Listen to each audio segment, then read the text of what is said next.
The first question I wanted to ask you was just. We are excited to be here, though, Chip. I've heard that from you. Yeah. The practice logistics. When did you make the decision to practice in Athens, and why did you make that decision? And did it take special approval from the To be honest with you, we planned this out long before the Rose Bowl game. We had to have a lot of the logistics in place. Our football operations staff does a tremendous job of planning things out. It's tough planning for 2 games when you hadn't won the first one yet, but we had no way to do it without that. So we thought it would be best to be in our normal setting, and which is to be in our meeting rooms, in our training room, in our recovery rooms, and on our practice field. So some tough places to practice. Once you say go back to the Falcons indoor or Georgia Tech's, we felt like going back to the Falcons, we could be back at our place at almost the same time and have be in a little more familiar place. So we asked permission of the CFP, and they granted that. So.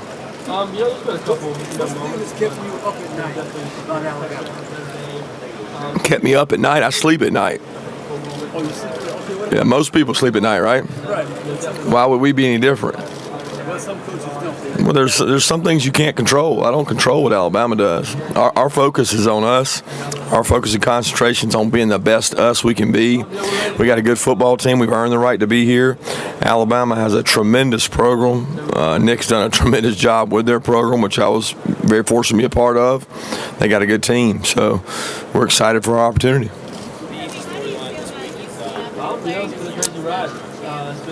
I think that's UCF's opinion.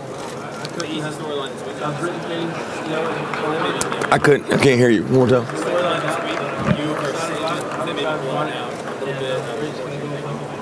I really hadn't heard that much about it. I mean, I'll be honest with you, I expected it to be much more than it has been, but I explained to our players that I have nothing but good things to say about University of Alabama and Coach Saban and their staff. I'm close to a lot of those guys, but the game's not between Coach Saban and I.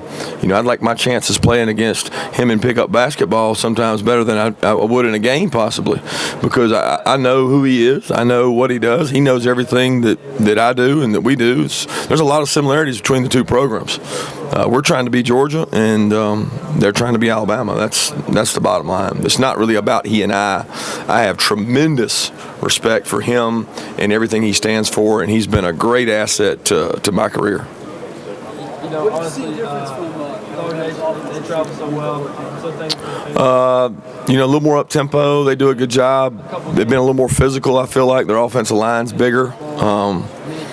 There's some similarities. A lot of the same coaches are back.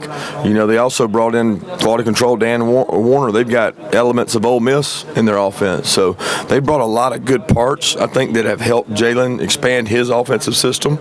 I think Brian's done a great job bringing some NFL things with the tight ends, the use of the tight ends they do. So they've grown as an offense, and Jalen's gotten better. And they're extremely physical with some really talented wideouts outside. Last week the mantra was keep the main thing the main thing. The similar messages. Yeah, that and attack today and chopping wood. You know them. It's challenging, and it comes, with the challenges. Very close with Scott. Scott's a tremendous strength coach. His family and I live close to each other, and we have kids the same age, kind of same grades, and his wife and my wife are very close friends. I got a lot of respect for Scott, and think he's one of the best in the country at what he does.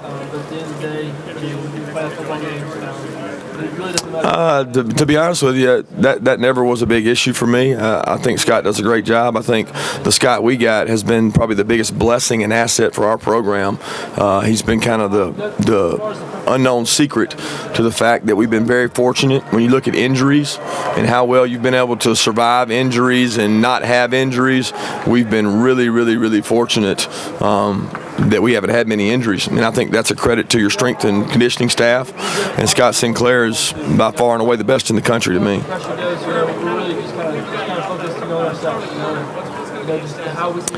We're seeing what Charlie can do. He's still trying to apply some more pressure to that leg and see if he can get back, but it's doubtful right now. Kirby, how unique is this game? And you could say the same thing about Jeremy. You guys basically know every player out on that field, given y'all's history the last 4 years. How unique is it just knowing so much about both teams? Well, I don't know that that's exactly true. I would say we know most of the players. They've got really 2 recruiting classes, one that I wasn't a part of and one that I kind of was and left.